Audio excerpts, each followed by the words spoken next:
Ito na yung RIR na inihiwalay ko mula dun sa 10 magkakasama. Ito yung kinabibilangan ng pilay na manok nun na gumaling na ngayon. Siya naman ngayon ang humalili dito sa bahay na ito, dito sa isolation cage. At kung makikita nyo, yung mata niya dyan sa right, nakapikit, di ba? So noong una nagluluha yan. Pero pinatakan ko ng oregano kasi usually ganun ang ginagawa ko sa mga manok ko. Pag nakita kong nagluluha na yung mata, kahit yung isa. Kasi usually mag-uumpisa yan sa isang mata. So wag mong paabutin na magiging dalawa. Kasi pagka dalawang mata ang nakapikit na ganyan, paano siya kakain, di ba? At saka mawawalan talaga siya ng ganang kumain. Nung una, nakita ko ito, napansin ko, nagluluha, wala siyang ganang kumain. Yung mga kasama niya, nag-aagawan na siya, hindi pa. So sabi ko, may ano ito, may dinaramdam ito. Nung tiningnan ko, yun nga. So inihiwalay ko na kaagad para hindi siya makahawa at hindi lalong humina siya kasi hindi nga makakakain, di ba? So dito, may pagkain siya dyan, Integra 3 din. Nung una, nilagyan ko ng barley yung inumin niya para lumakas kaagad. Tapos, pinatakan ko ng oregano yung mata niya at pinatuka ko pa rin ng yung dahon ng oregano.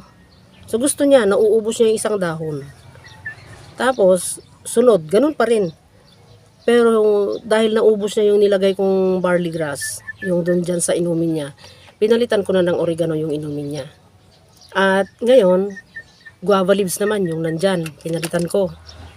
Ganun lang ang ginagawa ko. So, kumakain na siya. Kung makikita nyo, hindi siya matamlay.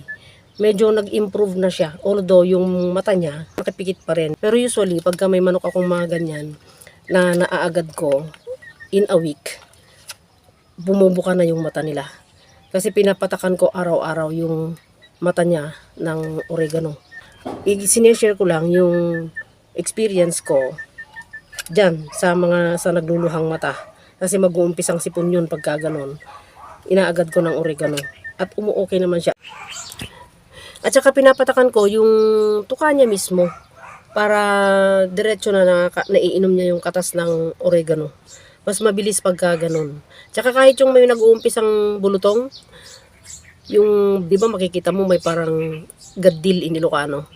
May lesion dun sa mata niya, ganyan. O kaya dun sa may tuka niya, inaagad ko ng oregano.